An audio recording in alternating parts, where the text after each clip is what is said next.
So here they are in chilly Kyoto, the midlife crisis of the running shoe world, the Mizuno Wave Rebellion Pro 3. And just like choices made during a midlife crisis, they can be exciting, even thrilling, but also dangerous and a little bit painful.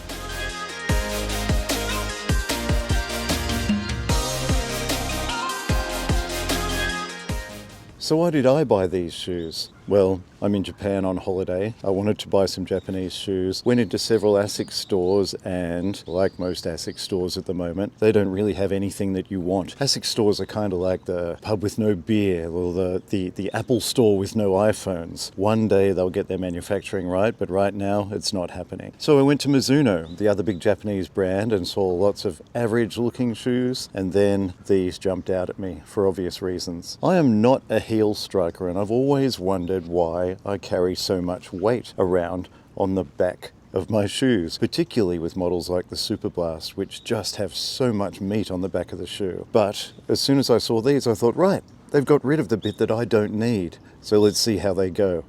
But first, let's talk through the stats. Most documentation I can find around this shoe says that it has a drop of 4 millimeters, which is absolute rubbish. They say there's 61 mil at the heel, which is true, and 57 mil under the toe, which is not. I would estimate, having done some measurements myself, that the drop in this shoe is at least 25 millimeters. Once you put them on for the first time and you're just walking around the house, you actually end up walking a little bit like a baby giraffe. It's like you're learning to walk again. I dropped something on the ground when I first wore these, and I had to spread my legs out like a baby giraffe to bend over and pick it up because suddenly I was 6 centimeters taller. It felt like I was wearing a pair of high heel shoes. The shoe has a carbon-infused plate. See it? Deep down there, buried under at least 30 mil of foam. It's not a carbon plate because that would actually be too hard, too stiff for a pair of shoes like this. It's carbon infused, which means it's a mix of carbon and nylon or carbon and plastic. So its job is to actually hold this massive stack of foam together to stop it from wobbling side to side every single time you step on it. It has a generous toe box for my relatively wide foot. It was very, very comfortable once I started running, and weight comes in at about 225 grams for my US 9.5.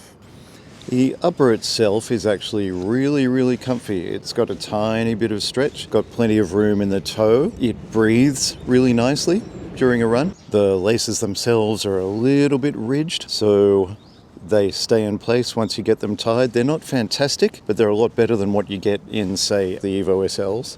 The tongue is a little bit too short. When you do lock lacing or runner's lacing, this tongue just feels a little bit too short. The laces tend to come right across the top here. That could do with another 10 mil on the tongue. The tongue is also, strangely, not gusseted. It can take a little while to actually get it right as you do the shoes up, but there are 3 different points, and let's see if I can show you here. 3 different points in the tongue, 1, 2, 3, where the laces go through the tongue, and so that tends to do a really good job once you've got the shoes done up of holding the tongue in place. So during the run, the tongue does stay in place. There is a little bit of padding behind the heel, and here is where the real killer problem of this shoe is.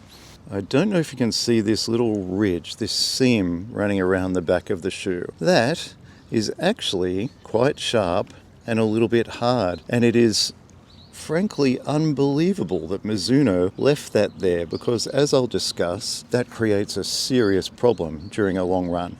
Apart from that, the heel cup is lovely and soft and very, very easy once again to achieve lockdown when you're doing up the shoes.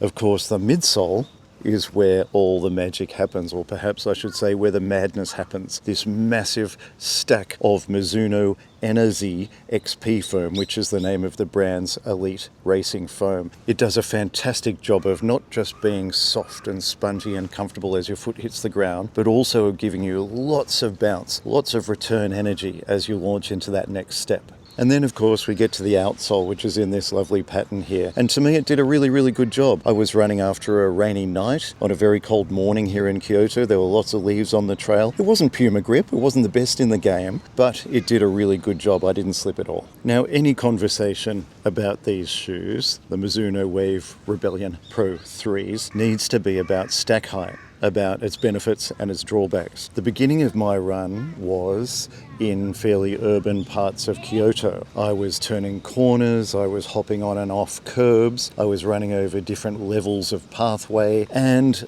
every now and then I had to stop suddenly because a car or a bicycle would pull out in front of me. In all of these situations, the stack height made these shoes really terrible. They were difficult to turn in, they were difficult to stop in. At one stage when a bicycle pulled out in front of me, I almost fell forwards as I was trying to stop. I was fast regretting my purchase of these shoes, but then I got to the Riverside pathway and everything lit up. Everything started to make sense. Once you are running on a smooth surface in a straight line and you're able to pick up the pace, these shoes start doing what they are intended to do, which is help you move fast at marathon pace. Every step you take, once you start picking up the pace, becomes easier. Running faster becomes more natural. The spring off that you get from each step is kind of astounding, and it's actually a whole lot of fun. These are not sprinting shoes. They are not really high-pace shoes. These are marathon pace shoes. They're not 5 kilometer pace shoes.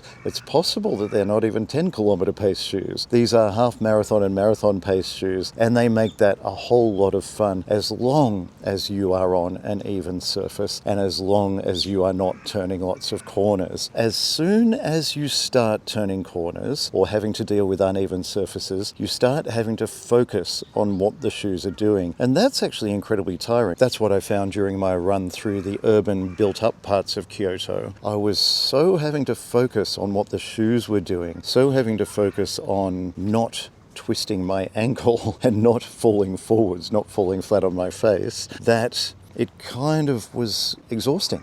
It was tiring. It took a lot of effort. But as soon as I was out on the Riverside pathway where I could run for 3, 4, 5 kilometers straight on a flat surface without having to think of what was on my feet, everything became so much fun. So these are not shoes that you can just put on and go for a run anywhere, anytime. They actually are specific purpose shoes. They're half marathon or marathon pace shoes that require a fairly straight line, fairly flat sort of an environment to run in. And then, of course, I have to talk about the really problematic area, and that is that ridge that goes around the back of the shoe. I had planned a 15-kilometre run in these shoes, but actually I had to bail out at about 12 kilometres. At about 10 kilometres, I felt a blister forming on the back of my foot, which is something that I have not felt for 4 or 5 years. I run 3 to 4 times a week, often in different pairs of shoes, and for 4 or 5 years I have never had a single blister. That's also probably down to the fact that I always wear running socks as well, which I think stop a lot of blisters. But these shoes were the first to give me a blister in 4 or 5 years, and that is not a great thing for me to have to say about them. It's this exposed ridge at the back of the shoe. I cannot understand how or why Mizuno let that one go. I think it would give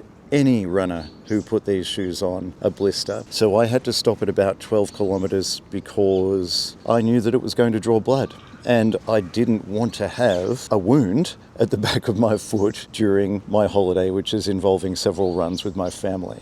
So that, and just the crazy wackiness of this shoe, are the drawbacks. These are the things that you need to be careful of. Am I going to run in these shoes again? Absolutely. I had a fantastic time in these shoes. I absolutely love them to death, but I am going to run in them for that specific purpose, for when I am running on a long, flat, and actually, when I say flat, I don't mean it can't be hilly. Hills are absolutely fine. The problem is when the pathway itself is not flat. Even when the pathway is cambered in one particular direction, the sheer height of the stack of foam means that everything is exaggerated. So when the pathway you're on is cambered to one side, perhaps to let the rain run off, you feel it much more in the shoe because you're simply up that much higher. And so it becomes a little bit of an uncomfortable experience. So who are these shoes for? They're certainly not for heel strikers, that's for sure, because there is no heel. But anyone who lands on the midfoot or the forefoot, and I know that I, as a runner, am a midfoot, forefoot striker. Anyone who lands on that will have a whole lot of fun in these shoes. They're a wonderful, fun experience. They're different. They're not the sort of shoes you can just lace up and go out running in. You do need to plan ahead. You do need to make sure you're going for the right kind of run, and you do need to tape up the back of your Achilles because of that nasty little ridge. I loved the experience of running fast in the Mizuno Wave Rebellion Pro 3. Every shoe is getting such a long name. And that's it. What a fantastic, exciting and bizarre pair of shoes. I hope you've enjoyed this episode. I'll see you on the next one from here in Kyoto. Like and subscribe so you don't miss out. Run safely. We'll see you next time.